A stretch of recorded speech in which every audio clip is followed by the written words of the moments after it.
لله رب العالمين الصلاة والسلام على أشرف الأنبياء والمرسلين سيدنا أبي القاسم محمد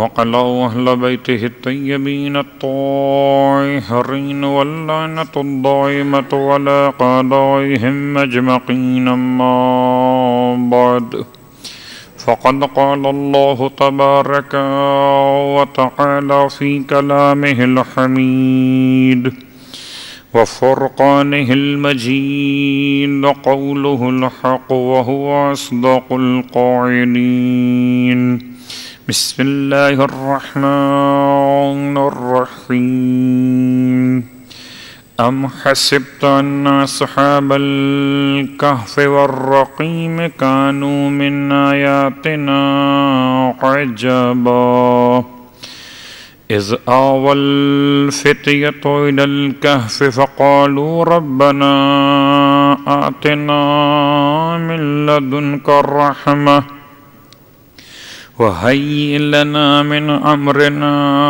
رشدا فضربنا على آذانهم في الكهف سنين عددا صلوات پڑھ لیں محمد وعلیہ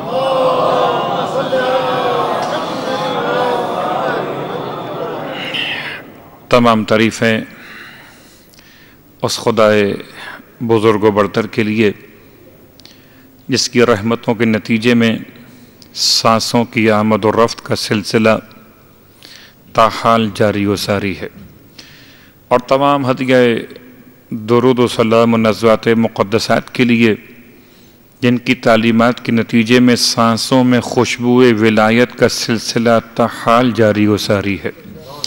الحمدللہ الذی جعلنا من المتمسکین بالقرآن العظیم وجعلنا من المتمسکین بولایت علی بن ابی طالب علیہ السلام اللہم صلی وجعلنا وإياكم إن شاء الله من الطالبين بثأره مع وليه الإمام المهدي من آل محمد عليهم السلام۔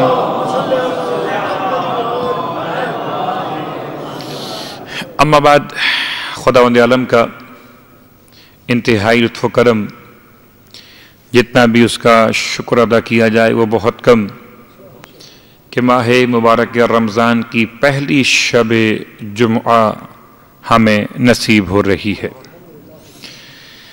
واقعاً شکر کے سجدوں پر سجدے کیے جائیں تب بھی اس کا جو حق ہے وہ ادا نہیں کر سکتے، اور ہمیں دیکھ کر اہل قبور حسرت و افسوس کے ساتھ کہتے ہیں کاش ہم بھی تمہارے ساتھ ہوتے، ہم سے تو شب جمعہ ماہ رمضان کی چھوٹ گئی، روزے عمل سے نکل کر روزے حساب میں جا پہنچے، تمہارے پاس تو ابھی موجود ہے۔ جس کے پاس نعمت موجود ہو اسے نعمت کا احساس بہت کم رہتا ہے، اور جس کے پاس سے نعمت چلی جائے وہ نعمت کو بہت یاد کیا کرتا ہے۔ پروردگار، آج کی شب میں تو نے جتنا لطف و کرم اپنے کسی نیک خالص بندے پر نازل فرمایا ہو، مالک اتنا فضل و کرم ہم سب کے شامل حال فرما دے۔ آج کی شب میں پروردگار جس کے گناہ تو نے بخشے ہو، جتنی مغفرت تو نے نازل کی ہو مالک، اس مغفرت کو ہم سب کے شامل حال فرما دے۔ تلاوت قرآن کی توفیق اور تشویق عطا فرما، اور عمل کی صلاحیت سے سرفرازی عطا فرما۔ سورہ مبارکہ الکہف کی تفسیر ایک طالب علم کی حیثیت سے آپ کی خدمت میں بیان کر رہا ہوں، اس یقین کے ساتھ کہ بارگاہ منزل قرآن میں اگر ایک جملہ بھی شرف قبولیت پا گیا تو وارث قرآن کے دست مبارک کی قسم نجات کا سامان اسی فرش ہدایت سے حاصل ہو جائے گا۔ اولاً ماہ مبارک رمضان کے حوالے سے سرکار ختم یہ مرتبہ صلی اللہ علیہ وآلہ وسلم کا وہ خطبہ، اس کو خطبہ شعبانیہ کہہ کر یاد کیا صاحبان ایمان نے، اور خطبہ شعبانیہ کہہ کر یاد کیا سلمان محمدی کی روایت سے علماء اہل سنت نے با اختلاف الفاظ بعض مقامات پر۔ اس میں جو مولائے متقیان کے الفاظ اللہ کے رسول سے نقل کیے گئے کہ اللہ کے رسول نے کیا فرمایا تھا، بہت آسان ہے کہ شہر نے دیا ہو دروازے نے پہنچا دیا ہو، اور کیا پہنچا دیا دروازے نے؟ علم شہر رسول کے حوالے سے فرمایا وَتَصَدَّقُوا عَلَى فُقَرَائِكُمْ وَمَسَاكِينِكُمْ۔ خطبہ شعبانیہ کا ایک جملہ صرف،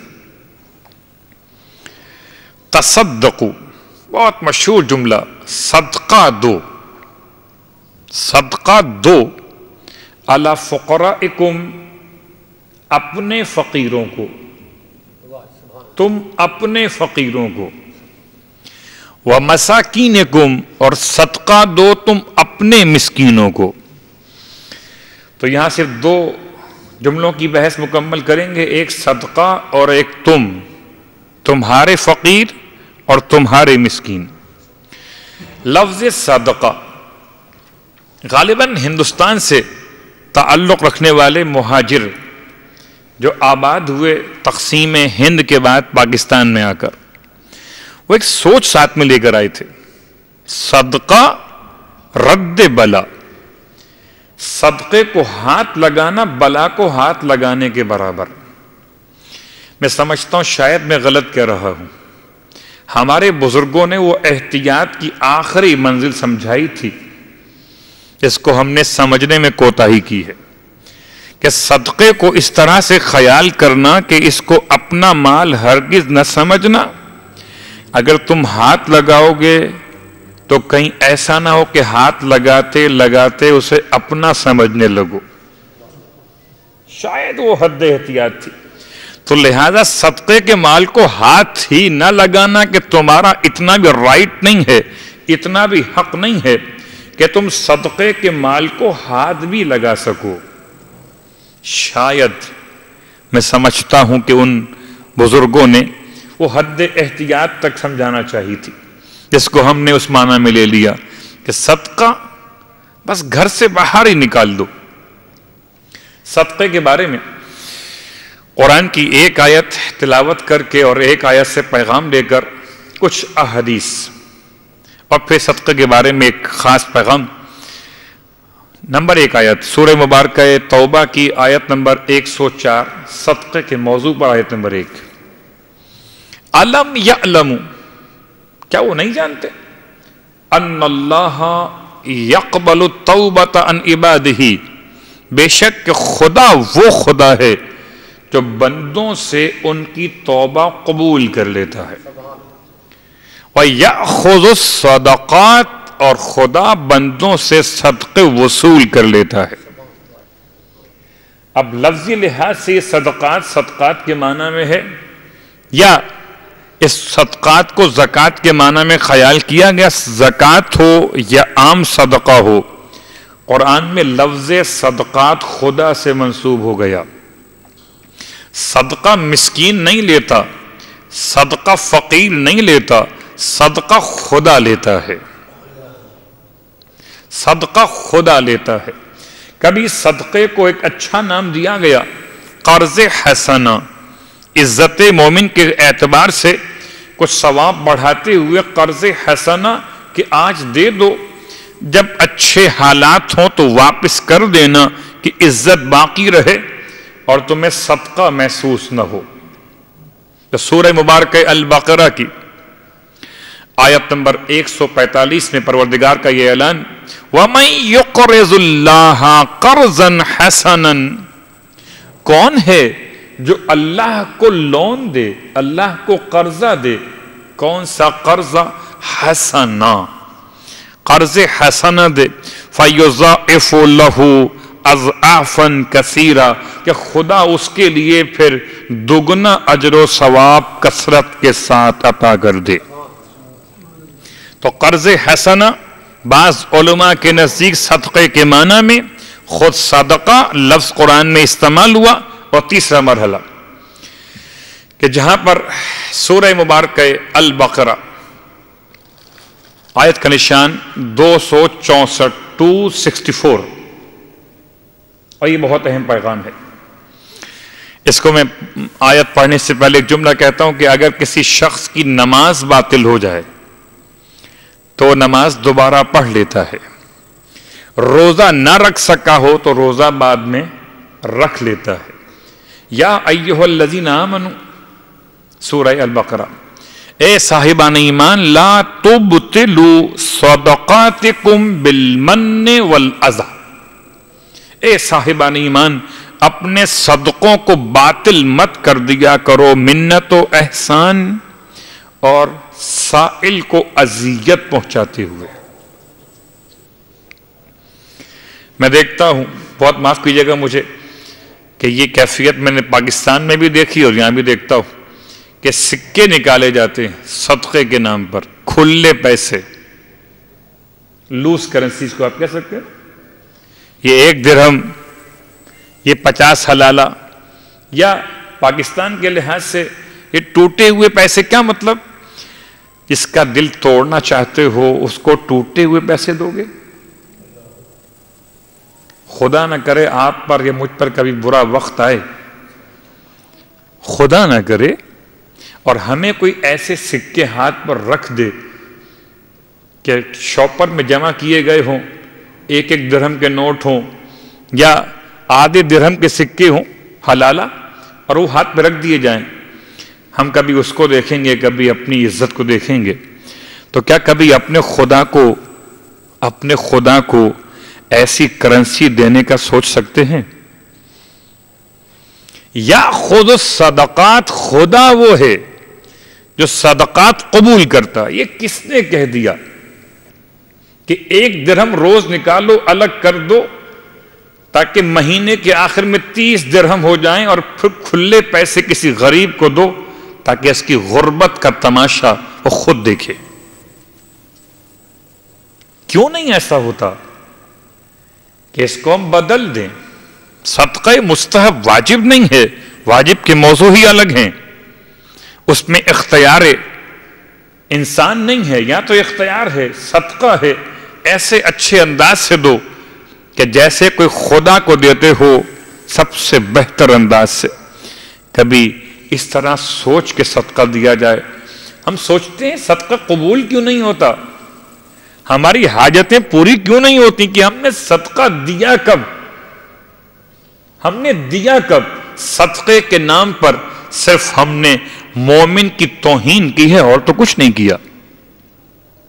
صدقہ عزت مومن کا نام ہے، سائل کی بلندی کا نام ہے۔ قسم بخدا اگر لینے والے ہاتھ نہ ہوتے تو دینے والے ہاتھ کسے دیتے؟ اور امام سجاد علیہ السلام کا انداز، جب کوئی سائل آپ کے سامنے آگے سوال کرتا ہے تو امام سائل کو عطا کرتے ہیں، اور جو عطا کرتے ہیں اسے چوم لیتے ہیں، یا آپ کے فرزند سائل کے ہاتھوں کو چوم لیتے ہیں۔ اور جب کوئی سوال کرتا ہے معصومین سے کہ آپ کیا عمل کرتے ہیں، صدقہ چومتے ہیں، سائل کے ہاتھ چومتے، فرمایا سائل کے ہاتھ چومتے ہیں، نہ صدقہ چومتے ہیں، نسبت خدا چومتے ہیں، کہ صدقہ سائل کے ہاتھ میں آنے سے پہلے خدا کے ہاتھ میں جاتا۔ خیال کیجئے گا، صدقہ سائل کے ہاتھ میں آنے سے پہلے خدا کے ہاتھ میں جاتا ہے، اور صدقہ سائل تو بعد میں گنتا ہے، خدا پہلے شمار کرتا ہے۔ صدقہ یأخذ الصدقات۔ اور اس کے بعد صرف ایک اور روایت امام جعفر صادق علیہ السلام کی، اما تدری لکل شیء مفتاح، امام فرماتے کیا نہیں جانتے تم کہ ہر چیز کی ایک چابی ہوتی ہے، ہر چیز کا ایک کھولنے کا ذریعہ ہوتا ہے. اور امام فرماتے ہیں وہ مفتاح الرزق الصدقہ، اور رزق کی چابی ہے صدقہ. اس کو ہم اپنے الفاظ میں یوں کہہ سکتے ہیں کہ پیسہ پیسے کو کھینچتا ہے، پیسہ پیسے کو کھینچتا ہے. تو رزق کی چابی امام نے فرمایا کہ وہ صدقہ ہے. فرماتے ملعون ملعون من وہب اللہ لہ مالا فلم یتصدق منہ شیء. ملعون ہے، لعنت ہے اس شخص پر. وہب اللہ، من وہب اللہ لہ مالا، اس سے اللہ نے مال عطا کیا، بخش دیا. فلم یتصدق، اس نے صدقہ ہی نہ دیا، من ہو اس مال میں سے، شے کسی چیز کا. حالانکہ قال رسول اللہ صلی اللہ علیہ وآلہ وسلم،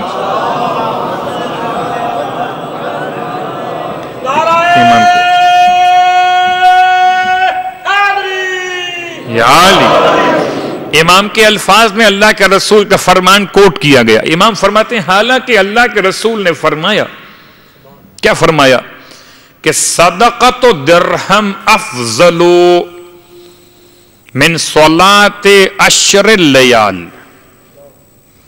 ایک درہم کا صدقہ 10 رات کی نمازوں سے بہتر ہے. ایک درہم کا صدقہ 10 رات کی نمازوں سے بہتر ہے. اس کے باوجود انسان غور کرے کہ صدقہ دے دیا، اس کے بعد منت و احسان کیا کہنے.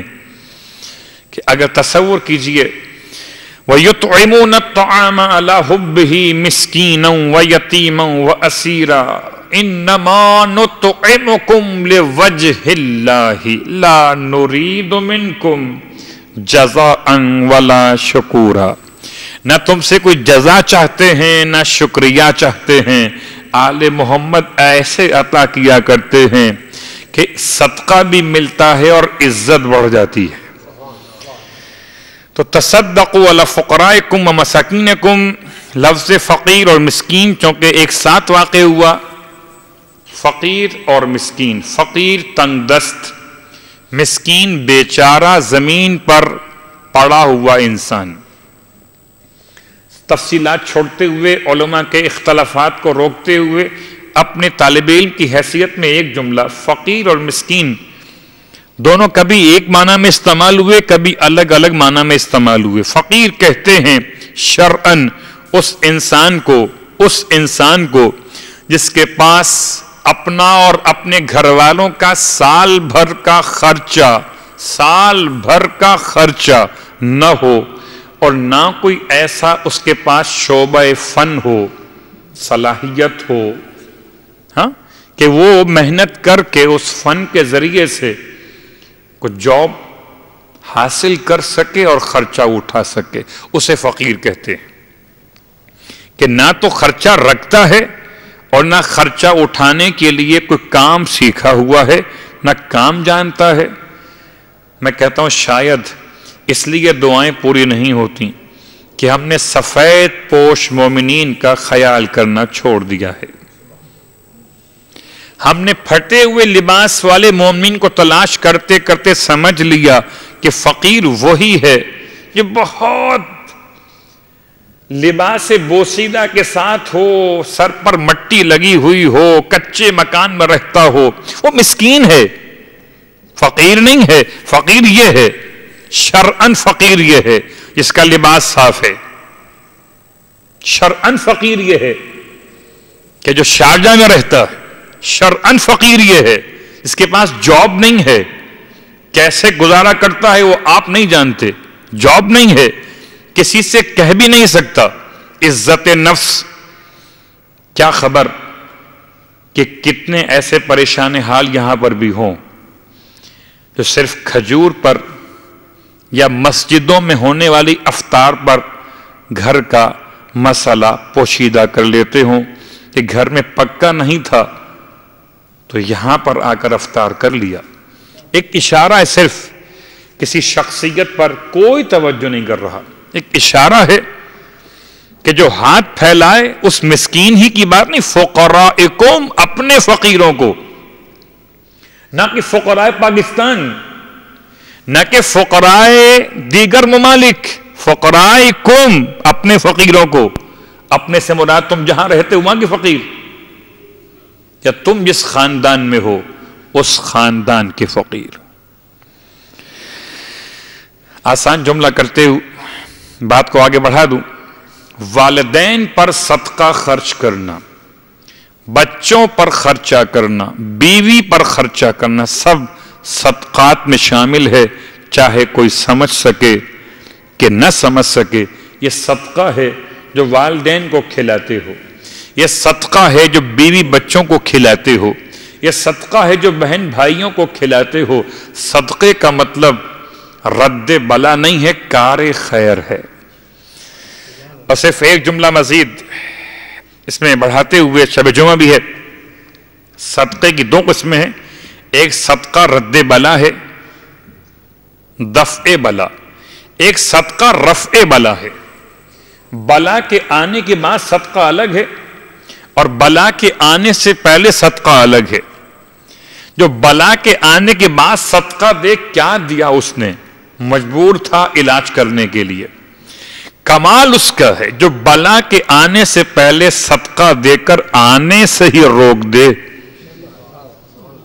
بلاؤں کو صلوات پڑھ لے محمد و آل محمد.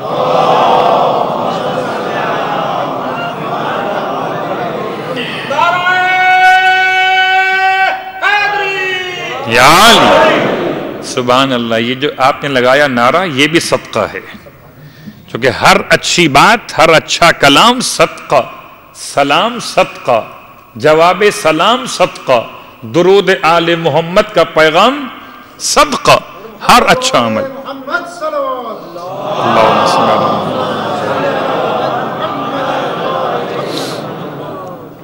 تو اللہ کے رسول کا خطبہ شعبانیہ، اس کا ایک حصہ ماہ رمضان کا صدقے سے کیا تعلق، یہ آپ کے سامنے آ گیا. اور اب چلیں آگے. کل کے روزے کا ثواب، گرچہ میں پچھلے سال مسلسل بیان کر چکا، لیکن دہرانا اس لیے ضروری ہے کہ پھر روزہ ہے تو پھر ثواب کا بیان بھی ہو. پچھلے سال روزہ رکھا، ثواب کا بیان سن لیا، اس سال بھی رکھنا پڑے گا. جی، جب تک زندہ ہیں، صحت مند ہیں، مسافر نہیں ہیں، بہت شدید بوڑھے نہیں ہوئے ہیں، تب تک روزہ رکھنا ہی پڑے گا. تو اس کے لیے ثواب روزہ. کل یعنی ماہ رمضان کا تیسرا روزہ جو رکھے گا، خدا اس کو کیا عطا کرے گا؟ جنت الفردوس میں اس کے لیے سفید موتیوں کا ایک قبہ قرار دے گا. قبہ ٹاور کہہ سکتے ہیں آپ، بلند ترین منزل، برج کہہ سکتے. اور اس کے اوپر بھی 12,000 گھر ہوں گے اور نیچے بھی 12,000 گھر ہوں گے. اور یہ گھر جو بنے ہیں یہ نور کے بنے ہیں، اور ہر گھر میں 1,000 بستر، ہر بستر پر خدمت گزار جنت کی حور موجود. اور ہر ایک دن اس جنتی شخص کے لیے 1,000 فرشتے صرف سلوٹ کرنے کے لیے، اور خالی سلام نہیں، سلوٹ نہیں، بلکہ تحفے ساتھ میں لے کر آئیں گے. ہر روز 1,000 فرشتے سلام کرتے ہوئے تحفے پیش کر رہے ہوں گے. کل کے روزے دار کی شان کتنی حسین ہوگی.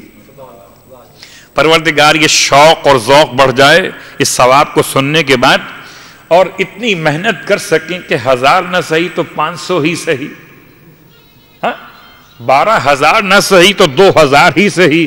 پروردگار کل کے روزے کے ثواب میں ہمیں وہ تمام نعمتیں عنایت فرما دے جو اللہ کے رسول نے بیان فرمائی. اور اب اس کے بعد تیسرا مرحلہ دعائے بہا کے صرف 2 جملے، اور بڑی ثقیل دعا ہے، اور آہستہ آہستہ اس کو آگے بڑھائیں گے. دعائے البہا، اس کو دعائے مباہلہ بھی کہتے ہیں. اور سحر میں، چلیے سحر کی بات آ گئی تو یہ سحر میں ایک اعلان بھی آپ کی خدمت میں ہو جائے کہ یہ جو اس میں نقشہ سیر و افطار اوقاف کی جانب سے آپ کو ملا ہوا، ذرا سا اس میں احتیاط کیجئے گا کہ جو وقت دیا ہوا امساک کا، یہ امساک کا وقت تھوڑا سا احتیاط سے کم ہے۔ کیا مطلب؟ کہ اذان فجر کا وقت تقریباً 4:10 پر تھا، اس میں لکھا ہوا ہے کہ 4:07 پر امساک کیجئے، تو 10 منٹ کا مطلب یہ ہے کہ ہم 4 بجے روزہ سحری کھانا ختم کر دیں کہ جب اذان ہو تو اس سے 10 منٹ پہلے، اذان سے 10 منٹ پہلے، کاش کہ میں بھی ایسا ہوتا کہ پورے سال فجر کے وقت کو یاد رکھتا تو رمضان میں اس کیلنڈر کی ضرورت نہ پڑتی۔ مشکل یہ ہے کہ پورے سال مجھے صبح کی، باقی ساری نمازوں میں ہم دیکھتے ہیں اول وقت، اور فجر میں دیکھتے ہیں آخر وقت۔ نماز قضا کب؟ صلوات پڑھے محمد و آل محمد۔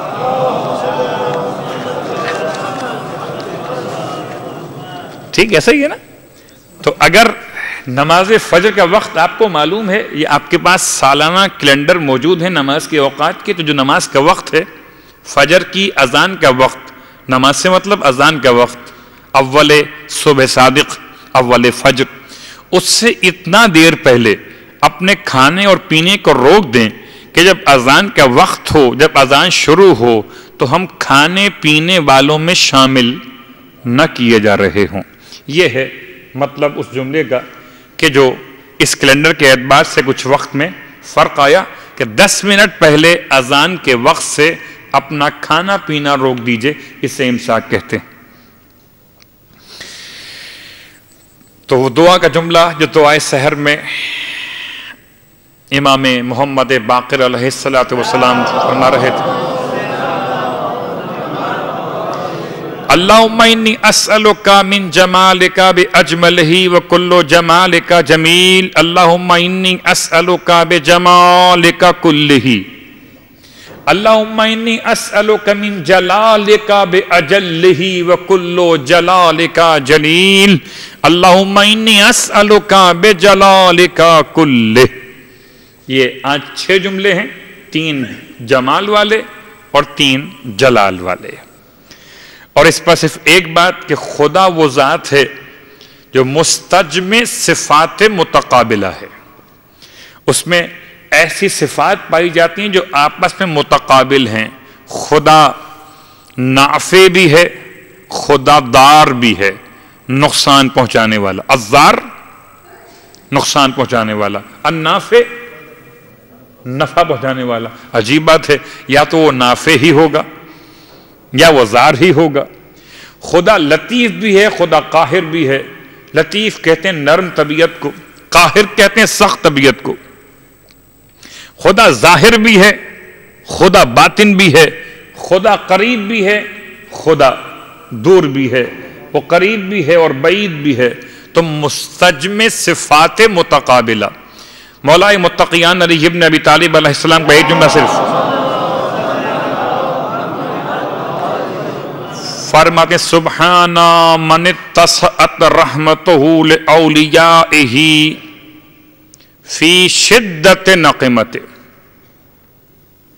واشتدت نقمتہ لأعدائہ فی سعت رحمتہ۔ عجیب بات امام نے فرمائی کہ خدا اپنے دوستوں کے لیے وسعت رحمت کے ساتھ شدت نقمہ بھی ہے،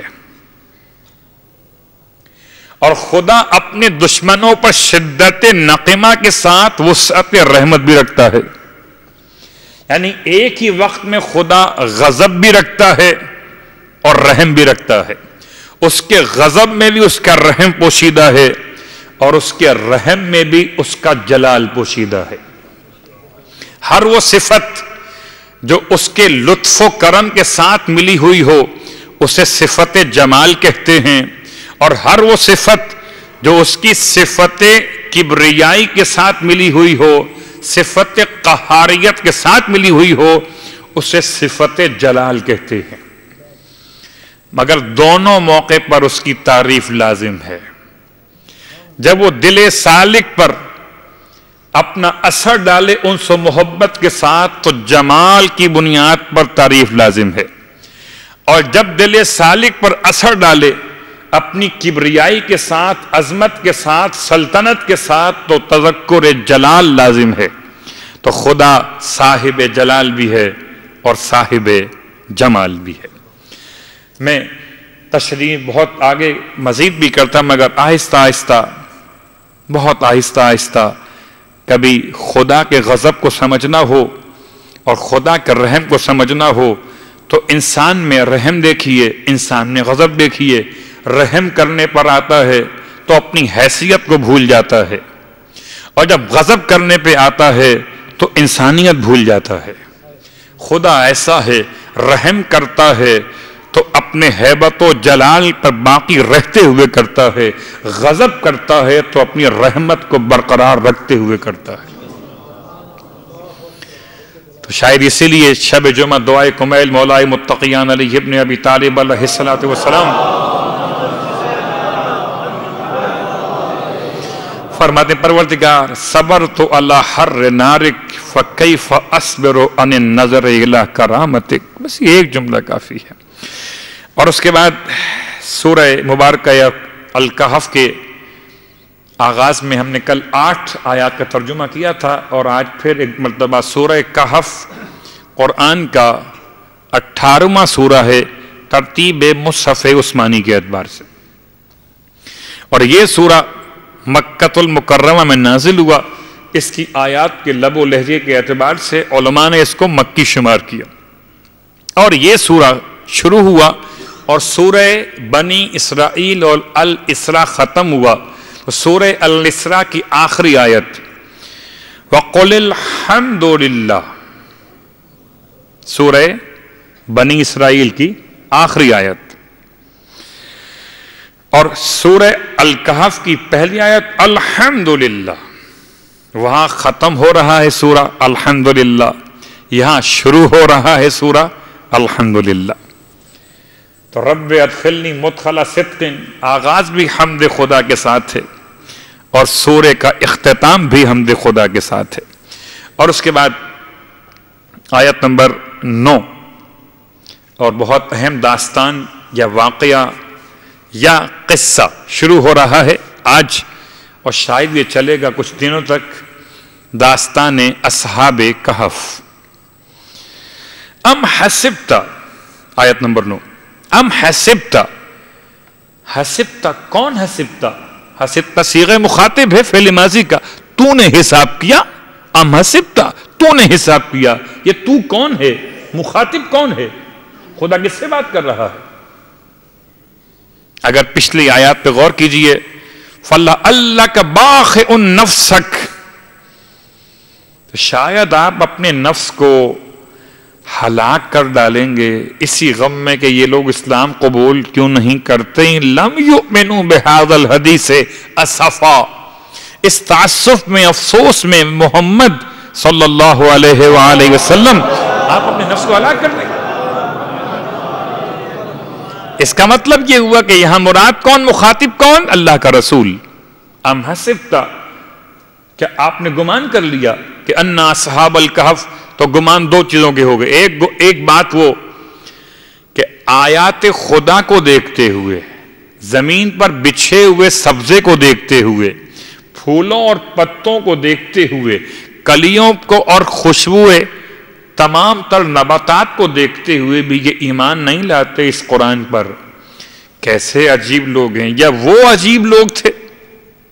ام حسبت ان اصحاب الکہف والرقیم کانوا من آیاتنا عجبا، کہ جنہوں نے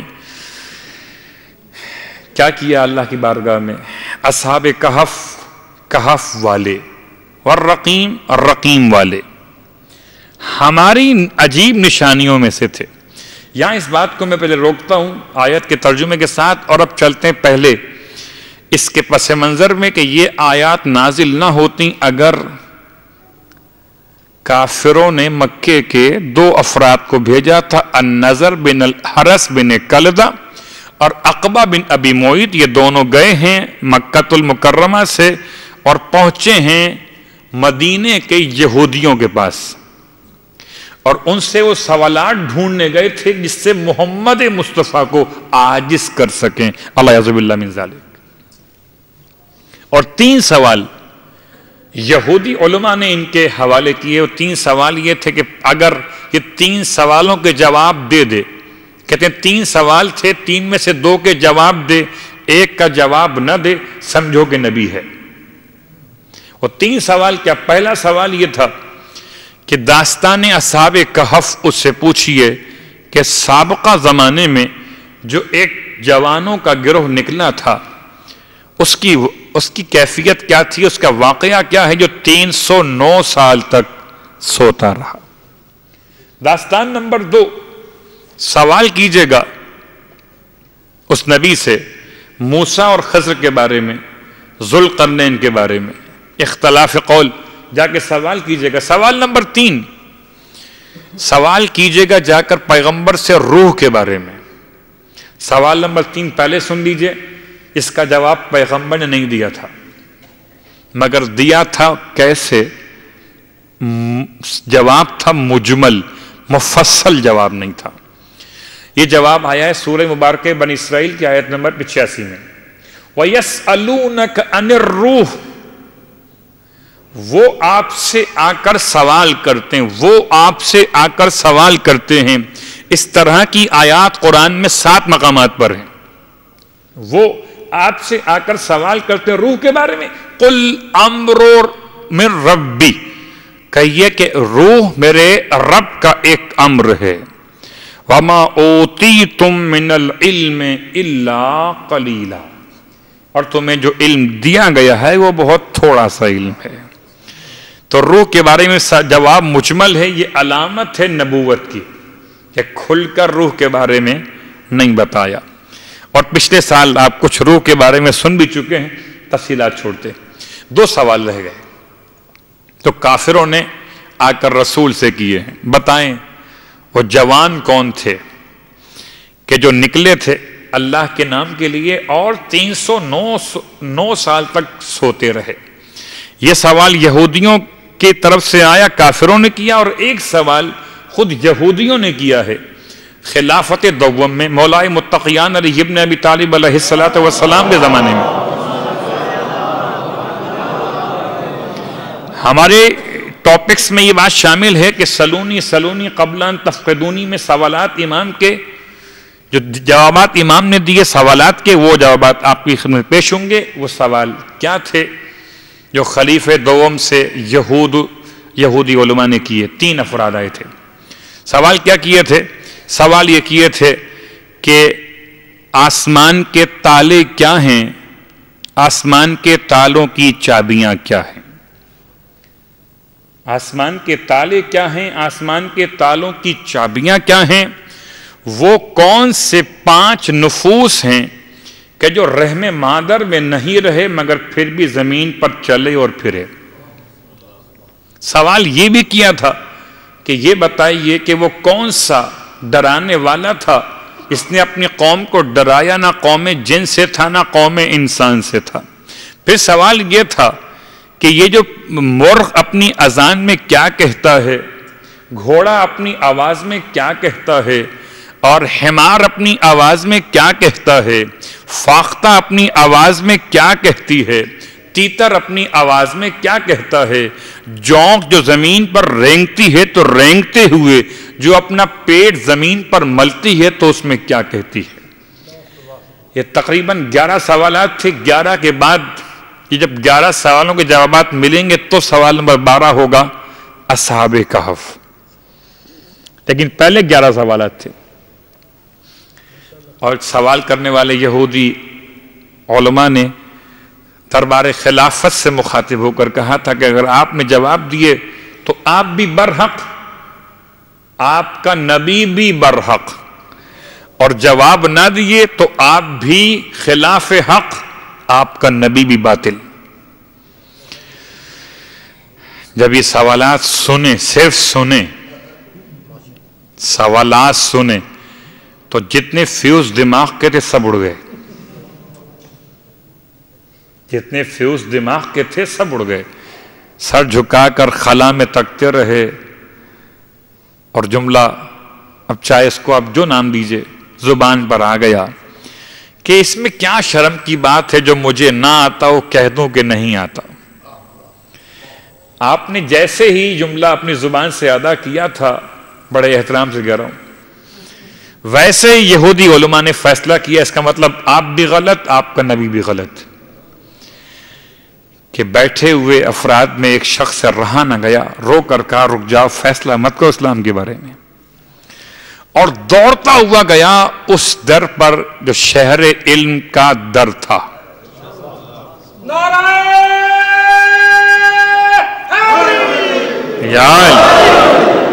جو شہر علم کا در تھا اسے بلا کے لایا. اور ویسے تو میرے مولا دربار میں ایسے مشکلات میں آتے ہی تھے، البتہ اس دن امام نے رسول خدا کی ابا اپنے دوش پہ ڈالی اور انداز وقار نبوت چلتے ہوئے دربار میں آئے، اور پھر سارے سوالات کا مرجع مولا کی ذات بن گئی کہ اب آپ سے سوال. 11 سوال امام سے کیے اور امام نے 11 سوالوں میں ہر ایک سوال کا جواب بڑے اطمینان سے دیا. اور کمال یہ ہے کہ اس علم کو اپنی ذات سے ذاتی کہہ کر منسوب نہیں کیا، بلکہ ہر سوال کا جواب یہ کہہ کر دیتے چلے گئے، مجھ سے حبیب نے فرمایا تھا. خدا معلوم وہ کہاں ہوتے تھے جب حبیب فرماتے تھے کہ جنہیں اتنی بھی خبر نہ تھی کہ اتنا تو بتا دیتے کہ آسمان کے قفل کیا. فرمایا آسمان کے قفل شرک باللہ، آسمان کے تالے کا نام ہے شرک باللہ. دلیل کیا ہے؟ کہ دلیل یہ ہے کہ جب کوئی خدا کے ساتھ کسی کو شریک کر لے تو اس کا عمل کتنا ہی حسین کیوں نہ ہو مگر بلند نہیں ہو سکتا، آسمان قبولیت تک نہیں پہنچتا، کیونکہ شرک باللہ تالا ہے آسمان پہ لگا ہوا. کیا اس کی چابی کیا ہے؟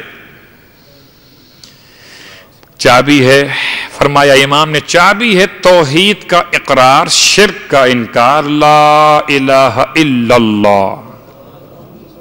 یہ چابی ہے. کتنا آسان جواب تھا، مشکل تو نہیں تھا، مگر مشکل کس کے لیے نہیں تھا اور کس کے لیے مشکل تھا؟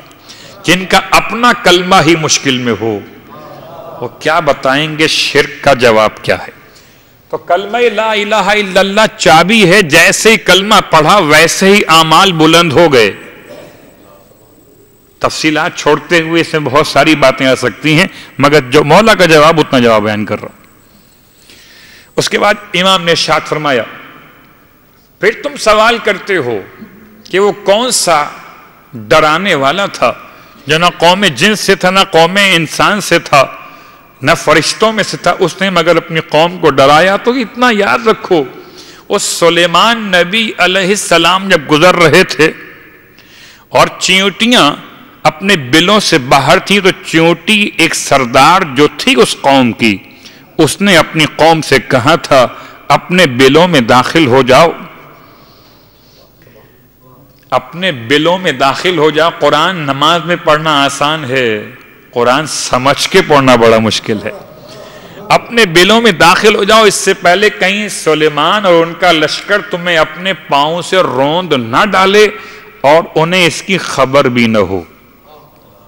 تو اس نے اپنی قوم کو ڈرایا تھا، نہ وہ جن تھا نہ وہ انسان نہ وہ فرشتہ، وہ تو ایک چیونٹی تھی جو چیونٹیوں کو ڈرا رہی تھی. پھر امام نے جواب میں ارشاد فرمایا تم نے سوال کیا 5 وہ کون سے ہیں کہ جو رحم مادر میں نہیں رہے مگر زمین پر چلے اور پھرے. کہ حضرت آدم رحم مادر میں رہے نہیں. اور اب جملہ سنیں گے، صلوات پڑھیں محمد و آل محمد.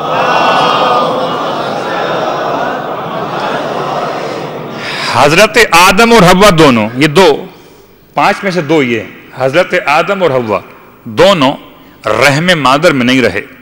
تو خدا انصاف تو کرتا نا، سب کو دیا رحم مادر رہنے کے لیے، ان کو دی جنت رہنے کے لیے نا. اس کو میں آسان کر لیتا ہوں بات کو.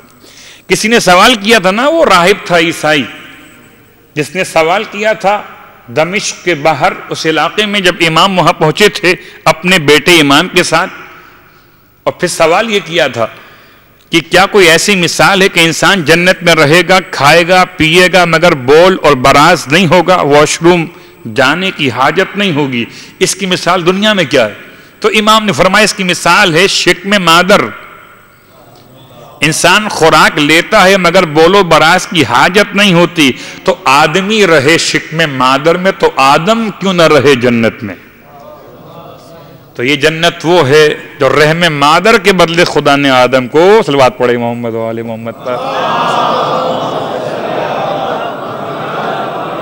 اگر یہ پوری بحث ہے اور آپ سوالات بھی کر سکتے ہیں، جوابات علماء دے سکتے ہیں، لیکن صرف اتنا اشارہ کہ امام نے فرمایا آدم اور حوا اور حضرت اسماعیل کو جب ذبح کرنے کے لیے لٹایا گیا تھا تو ایک دمبا جنت سے آیا تھا، دمبا ریوڑ سے نہیں آیا تھا.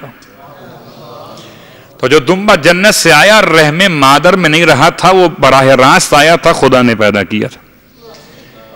3 ہو گئے. چوتھا، حضرت صالح کے قوم نے ان سے اونٹنی کا مطالبہ کیا تھا.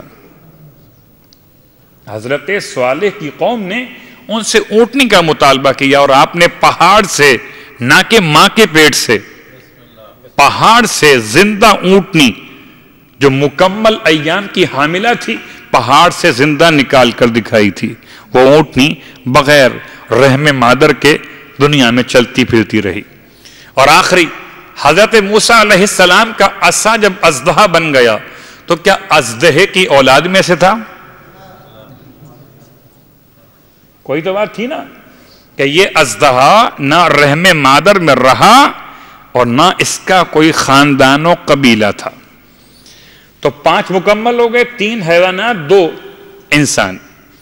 اس کے بعد سوالات امام سے جو کیے گئے، بتائیے کہ کچھ حیوانات کی بولیاں ہیں، ان کا ترجمہ چاہتے ہیں.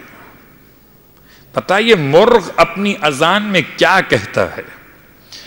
فرمایا مرغ اپنی اذان میں کہتا ہے اذکروا اللہ یا غافلین، اللہ کو یاد کرو اے غفلت میں پڑے ہوئے انسانوں. اور خاص طور سے یہ صبح کے وقت اذان بہت زیادہ دیتا ہے، اور آپ دیکھتے ہیں اس کی صبح جو ہے وہ سحر کے وقت سے پہلے ہو جاتی ہے. اگر ماحول ایسا بن جائے، خیر آج کل تو موبائل پر یہ رنگ ٹون مل سکتی ہے، مگر ترجمہ کون بتائے سوائے مولائے متقیان، صلوات پڑھے محمد و آل محمد.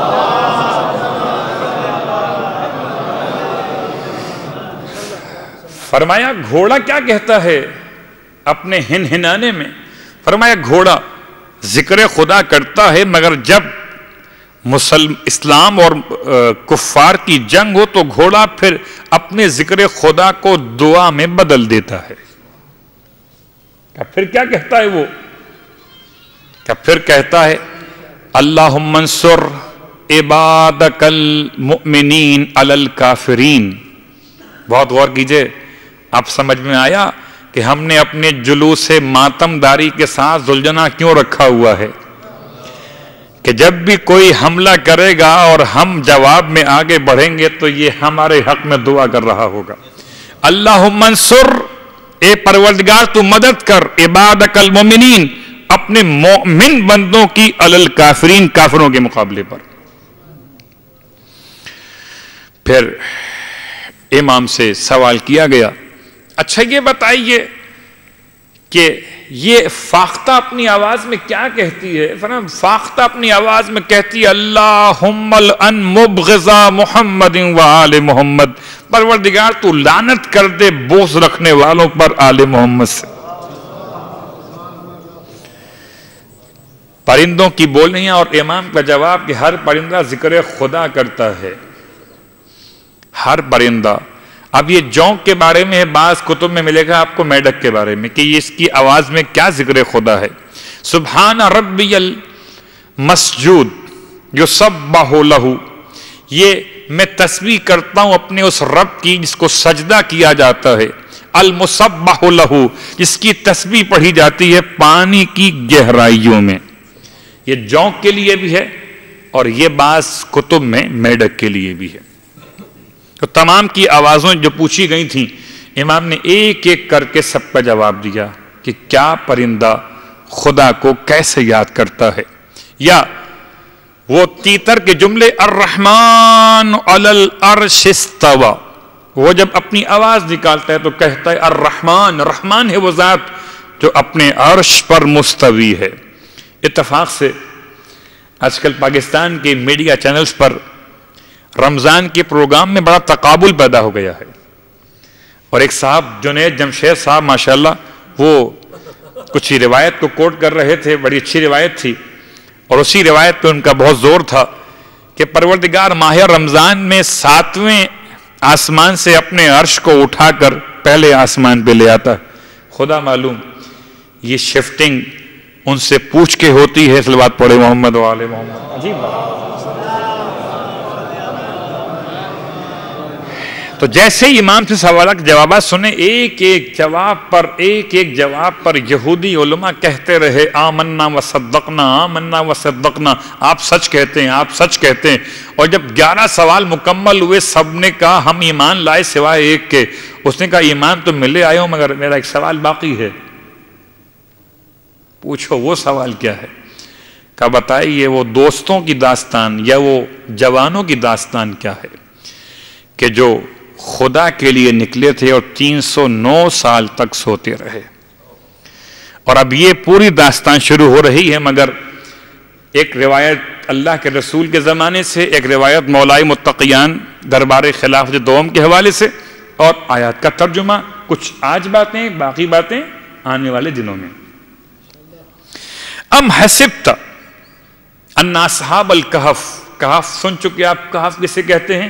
کہف کہتے ہیں جو جبل میں غار ہو، جو پہاڑ میں غار ہو، اسے کہف کہتے ہیں لغت کے لحاظ سے۔ اور یہ کہلاتے ہیں اصحاب کہف اس لیے کہ یہ غار میں رہے تھے اور غار میں ان کے واقعات پیش آئے تھے، انہیں اس لیے اصحاب کہف کہتے ہیں۔ رقیم کیا ہے؟ یہ آیت ہے خاص طور سے کہ ام حسبت ان اصحاب الکہف والرقیم کانوا من آیاتنا عجبا۔ یہ آیت سرکار سید الشہداء کا کٹا ہوا سر نو کے سینہ پر تلاوت کر رہا تھا۔ ایسے ہی ہے نا؟ تو تم کیا گمان کرتے ہو کہ یہ عجیب باتیں ہیں؟ ہماری عجیب نشانیاں وہ ہیں کہ جو تھے اصحاب کہف اور رقیم۔ رقیم کے بارے میں 5 قول ہیں، 5 قول۔ رقیم کسے کہتے ہیں؟ کہ رقیم جبل کا نام تھا اور غار کو کہف کہتے تھے۔ رقیم نام تھا اس وادی کا جس میں پہاڑ واقع تھا، جس میں کہف تھا۔ رقیم نام تھا اس شہر کا جس سے چل کر یہ لوگ پہاڑ تک پہنچے تھے۔ 3 باتیں ہو گئیں۔ رقیم نام تھا کتے کا جو ان کے ساتھ ساتھ چلا آیا تھا اور غار کے باہر نشانیوں میں شامل ہو گیا۔ 4 باتیں۔ 5ویں بات اور 6ٹھی بات بھی۔ 5ویں بات کیا کہ رقیم فعیل کے وزن پہ شریف، قتیل، حمید، ایسے رقیم کا ترجمہ لغت کے لحاظ سے ہوگا رقم شدہ، جس کو رقم کیا گیا ہو اسے رقیم کہتے ہیں۔ کہ یہ وہ تختی کی بنیاد پر رقیم کہلائے جس تختی پر ان کے حالات کو لکھ کر ان کے غار کے باہر لگا دیا گیا تھا، یا یہ رقیم تختی بادشاہ کے خزانے میں بطور سیکیورٹی معلومات کے رکھی گئی تھی۔ رقیم تختی کی بنیاد پر ان کو اصحاب رقیم بھی کہتے ہیں۔ 5 قول ہو گئے۔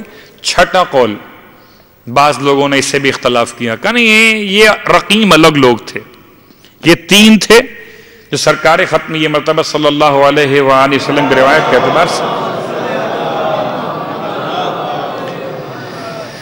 اللہ کے رسول کی روایت کے اعتبار سے وہ 3 دوست جو چلے تھے اور غار میں پناہ لی، بارش ہو رہی تھی، غار کا دروازہ، غار کا دہانہ پتھر کے گرنے سے بند ہو گیا، اور تینوں افراد نے پھر خدا کو اپنی اپنی نیکیوں کا واسطہ دیا اور نیکیوں کے واسطے سے دعا مانگی۔ آہستہ آہستہ تینوں کی نیکیاں ایسی تھیں کہ غار کا دہان بالآخر کھل گیا۔ یہ رقیم ہے۔ رقیم کون ہے؟ تو نہ میں فیصلہ کرتا ہوں نہ آپ فیصلہ کریں، ہم قرآن پڑھتے ہیں۔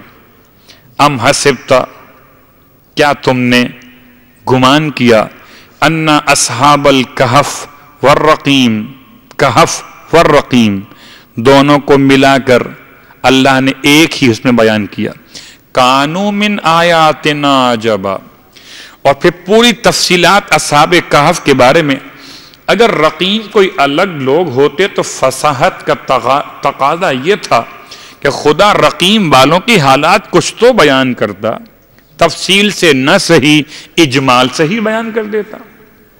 اگر آیات میں، مابعد آیات میں رقیم کا تذکرہ اجمالاً بھی نہیں ہے تو اس کا مطلب کہ وہی اصحاب جو اصحاب کہف ہیں وہی اصحاب رقیم ہیں۔ اور معنی کے لحاظ سے رقیم، رقم لکھی ہوئی تحریر، اس کی بنیاد پر ان کو اصحاب رقیم بھی کہا جاتا ہے۔ اور اس سے پہلے کہ ہم آگے بڑھ جائیں ایک جملہ اور سنی، من آیاتنا عجبا، ہماری عجیب نشانیوں میں سے تھے۔ تعجب ہے، سوال کیا گیا پیغمبر سے، وہ کون جوان تھے؟ اذ آوى الفتية الى الكهف، آج کی حد تک یہ اگلی آیت کا ایک آدھا حصہ اذ، چونکہ سورے کی 110 آیتیں ہیں تو کچھ تو تیز چلنا پڑے گا مجھے۔ اذ آوى الفتية، آوا کہتے ہیں رجع، پلٹ آنا، لوٹ آنا، جیسے آپ سنتے ہیں لفظ مأوا، فإن الجنة هي المأوا، جنت ان کا ٹھکانہ ہے۔ ماوا یعنی ٹھکانہ، ماوا کہتے ہیں مکان رجوع کو، ماوا کہتے ہیں مکان الامن کو، جہاں امن ہو اسے ماوا کہتے ہیں۔ ٹھیک، یہ اردو کا ماوا نہیں ہے، یہ عربی کا ماوا، اردو کا ماوا مٹھائی کا نام ہے، وہ چھوڑ دیجیے لگ۔ اذ آوى الفتية، جب آئے فتیہ، فتیہ یہ جمع ہے فتح کی، اور جمع قیاسی نہیں، جمع سمائی ہے۔ اور فتیہ کی تعریف امام جعفر صادق علیہ السلام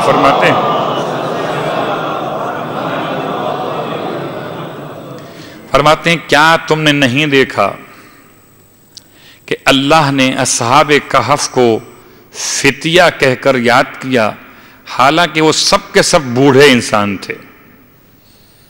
امام کے الفاظ کہولن، وہ سب کے سب بوڑھے تھے۔ کہول کہتے ہیں کہل کی جمع، اور کہل کہتے ہیں بڑھاپے کو۔ کمر جھکی ہوئی ہو، کھال لٹکی ہوئی ہو، بال سفید ہو گئے ہوں، اسے کہتے ہیں کہولا، بہت بوڑھے، ہاں بہت بوڑھے تھے اصحاب کہف، مگر خدا نے انہیں جوان کہا، بے ایمان ہی ان کے ایمان کی بنیاد پر۔ پتہ چلا ایمان ہو تو بڑھاپا بھی جوانی سے اچھا ہوتا ہے، اور اگر ایمان نہ ہو تو جوانی بھی بڑھاپے سے زیادہ کمزور ہوتی ہے۔ اب سمجھ لیجئے کون جوان ہو کر بھاگتا رہا اور کون بوڑھا ہو کر کھڑا ہو کر لڑتا رہا۔ اصل جوانی کالے بالوں سے نہیں ہے، اصل بڑھاپا سفید بالوں سے نہیں ہے۔ امام فرماتے ہیں من آمنا باللہ واتقى فہو الفتى، جو اللہ پر ایمان لائے اور تقوی اختیار کرے وہی جوان ہے۔ امام کے الفاظ، جو اللہ پر ایمان لائے اور تقوی اختیار کرے وہی جوان ہے، فہو الفتى۔ اور قرآن کہتا ہے اذ آوى الفتية الى الكهف، جب آئے تھے وہ جوان کہف کی طرف پناہ لینے کے لیے۔ اور چونکہ آج شب جمعہ بھی ہے، شب توبہ ہے، شب مغفرت ہے، شب دعا ہے، شب تذکر روز قیامت ہے، اور ہمارے اعمال بلکہ اہل زمان کے اعمال امام زمان کی خدمت میں پیش کیے جانے کی رات ہے۔ اور کیسے ممکن ہے کہ شب جمعہ ہو اور حسین کا ماتم نہ ہو؟ کیسے ممکن ہے؟ خدا سے ہمیشہ دعا کرتے رہے ہیں، کرتے رہیں گے کہ ہر شب جمعہ پروردگار کوئی ایسی شب جمعہ تو ہو کہ کربلا کے ظاہروں میں ہمارا نام لکھا جائے۔ لیکن آج کی یہ شب جمعہ شاید بہت کم کسی ذاکر نے بیان کیا ہو۔ شہزادی کونین کی شہادت کے بارے میں 12 قول ہیں۔ جناب سیدہ کی شہادت کے بارے میں 12 قول ہیں، ان میں 11واں قول یہ ہے، یعنی ماہ رمضان کی 3 تاریخ تھی، رسول کی وفات کو 6 مہینے مکمل ہو رہے تھے جب سیدہ فاطمہ زہرا دنیا سے رخصت ہوئی ہیں۔ میں کہتا ہوں کہ یہ 11واں قول سمجھ کے مت سنیے، حالانکہ بہار میں بھی ہے اور دیگر کتابوں میں بھی اس کو بیان کیا گیا ہے، البتہ یہ سوچ کے سنیے کہ شب جمعہ ہے، سرکار سید الشہداء کی یاد بنانا ہے۔ بس وہ ایک وقت سمجھ لیں کہ جب سیدہ کا جنازہ تھا اور حسین کھڑے ہوئے تھے اور میرے مولا فرما رہے تھے کہ بیٹا آؤ ماں سے آخری وداع کر لو، اور سب کے سب تو قریب آ گئے تھے۔ واہ غربتا سیدہ، کیا قیامت کا منظر تھا کہ اپنے بچوں کے لیے کھانا خود پکا کر گئی ہیں، اسما کو سمجھا کر گئی ہیں کہ اسما پہلے بچوں کو کھانا کھلا دینا، اس کے بعد میری میت کی خبر کرنا۔ اسما جب تک تسبیح کی آواز آتی رہے سمجھنا فاطمہ زندہ ہے، اور جب تسبیح کی آواز آنا بند ہو جائے سمجھنا فاطمہ دنیا سے سدھار گئی۔ اجرکم اللہ رونے والو، ہائے وہ چند سال کا شہزادہ اپنی ماں کے جنازے کے سامنے کھڑا ہوا زاروں قطار روتا تھا، بابا کبھی ایسا ہوا تو نہیں تھا کہ حسین گھر میں داخل ہوا ہو اور ماں نے بازو پھیلا کے نہ بلایا ہو؟ بابا آج حسین کھڑا ہوا رو رہا ہے، ماں جواب نہیں دیتی۔ بعض علماء کہتے ہیں کہ امام نے فرمایا تھا بابا حسین غریب ہو گیا، جب ماں جواب نہ دے تو حسین غریب ہو گیا۔ ادھر غریب کہہ کر حسین نے رونا شروع کیا، ادھر فاطمہ سے برداشت نہ ہوا، بندے کفن ٹوٹ گئے، ہاتھ بلند ہوئے، یا روح زہرا پکار رہی ہو حسین غریب نہ کہنا، ارے تجھے تیری ماں بلا رہی ہے۔ واہ غربتا، امام آگے بڑھے، امام آگے بڑھے، ماں سے لپٹ کے رونا شروع کیا۔ کائنات میں بڑے بڑے مصائب دیکھے گئے، بڑے بڑے مصائب گزرے ہیں، مگر ایسی مصیبت نہ اس سے پہلے کبھی تھی نہ کبھی بعد میں ہو سکے گی کہ منادی غائب کو کہنا پڑا اب الحسن جلدی کیجئے، اب بچے کو ماں کے جنازے سے اٹھا لیجئے، کہ کائنات میں کوہرام مچ گیا۔ رونے والوں امام آگے بڑھے، ہائے میرا مولا بڑا مشکل امتحان تھا، مولا در خیبر کو اکھاڑنا آسان تھا، مولا مرحب و انتر کو مارنا آسان تھا، حسین کو فاطمہ سے جدا کرنا آسان نہ تھا۔ آگے بڑھے، آگے بڑھ کے حسین کو اپنے سینے سے لگا لیا، روتے تھے، فرماتے تھے بیٹا الوداع کہو، ماں کو رخصت کرو۔ میں کہوں گا ہاتھوں کو جوڑ کر مولا مولا، ماں کا سینہ جدا ہوا تو باپ کا سینہ تو مل گیا۔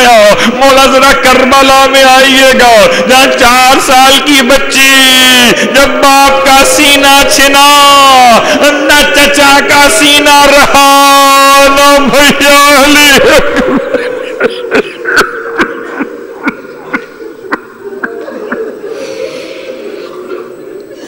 اللہ ولعنۃ اللہ علی اعدائهم اجمعین وسیعلم الذین ظلموا ای منقلب ینقلبون۔ بہر اللہ واسطہ محمد و آل محمد کا ہماری اس عبادت کو اپنی بارگاہ میں قبول فرما۔ بہر اللہ واسطہ محمد و آل محمد کا پروردگار شب جمعہ ہے مالک، ماہ رمضان کی پہلی شب جمعہ ہے مالک، ہمارے گناہوں کی مغفرت فرما۔ پروردگار واسطہ محمد و آل محمد کا ماہ شعبان کی پہلی شب جمعہ ہے پروردگار کوئی غم نہ دے سوائے غم آل رسول کے۔ بہر اللہ واسطہ محمد و آل محمد کا ماہ شعبان کی ماہ رمضان کی پہلی شب جمعہ مالک، مرنے سے پہلے کربلا محلہ کی زیارت نصیب فرما۔ پروردگار شب جمعہ ہے، شب جمعہ جب کوئی مسکین، کوئی فقیر کسی کریم کے دروازے پر جاتا ہے اور شب جمعہ جاتا ہے تو تو خالی ہاتھ واپس نہیں لوٹتا۔ پروردگار فاطمہ زہرا کا پرسہ دیتے ہوئے حسین کے در پر آئے ہیں، پروردگار خالی ہاتھ نہ لوٹانا، تجھے کریم ابن کریم کا واسطہ، حسین ابن علی کا واسطہ، پروردگار خالی ہاتھ آنا تو فقیروں کی شان ہوا کرتا ہے، اور جھولیاں بھر کے بھیجنا کریموں کی شان ہوا کرتا ہے۔ پروردگار تمام تر حاجات کو پورا فرما، تمام تر مشکلات کا خاتمہ فرما، خاص طور سے پردیس میں رہتے ہوئے ویزے کی مشکلات ہیں بعض مومنین کے لیے، روزگار کی مشکلات ہیں بعض مومنین کے لیے، فاطمہ زہرا کے اس وقت مصائب کا واسطہ جب حسین ماں سے لپٹ کے روئے تھے، پروردگار اس رقت و گریہ کا واسطہ ان تمام مومنین کی پریشانیاں اور مشکلات کا خاتمہ فرما، آج ہی شب کی برکت کا واسطہ کہ انہیں وسعت رزق اور ویزے کے مسائل کے ان کو حل فرما۔ بار اللہ واسطہ محمد و آل محمد کا تمام بیمار مومنین مومنات کو شفاء کاملہ عطا فرما۔ پروردگار خاص طور سے کوہاٹ کے بم کے سانحے میں جو زخمی ہوئے آج ان تمام زخمیوں کو شفاء کاملہ عطا فرما۔ پروردگار مختلف سانحات کے زخمی ہیں، نہ زندوں میں ہیں نہ شہیدوں میں ہیں، بلکہ معذور بن کے رہ گئے، مالک ان تمام کو شفاء کاملہ عطا فرما، تمام شہیدوں کے درجات بلند فرما، تمام تر باطل قوتوں کو نیست و نابود فرما، امام زمانہ علیہ السلام کے ظہور میں تعجیل فرما، اور ہم سب کو امام علیہ السلام کے ادنا ترین خدمت گزاروں میں شامل فرما۔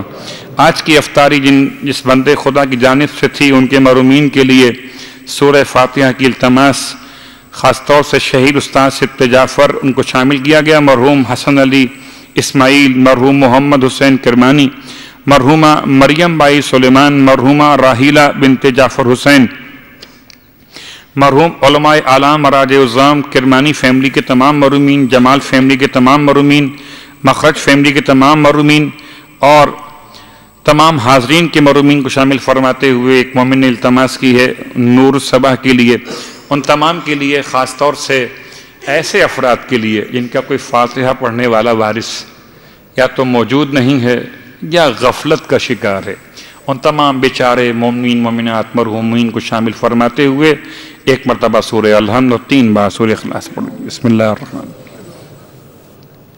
الحمدللہ رب العالمین الرحمن الرحیم مالک یوم الدین ایاک نعبد و ایاک نستعین اهدنا الصراط المستقیم صراط الذین انعمت علیہم غیر المغضوب علیہم ولا الضالین۔ بسم اللہ الرحمن الرحیم قل هو اللہ احد اللہ الصمد لم یلد ولم یولد ولم یکن له کفوا احد۔ بسم اللہ الرحمن الرحیم قل هو اللہ احد اللہ الصمد لم یلد ولم یولد ولم یکن له کفوا احد۔ بسم اللہ الرحمن الرحیم قل هو اللہ احد اللہ الصمد لم یلد ولم یولد ولم یکن له کفوا احد۔ ربنا تقبل منا انك انت السمیع العلیم بجائے محمد وآلہ المعصومین۔ ماتم ہوگا اور ماتم کے بعد قضاء عمری 2 دن کی نماز جماعت سے پڑھی جائے گی، ماتم حسین۔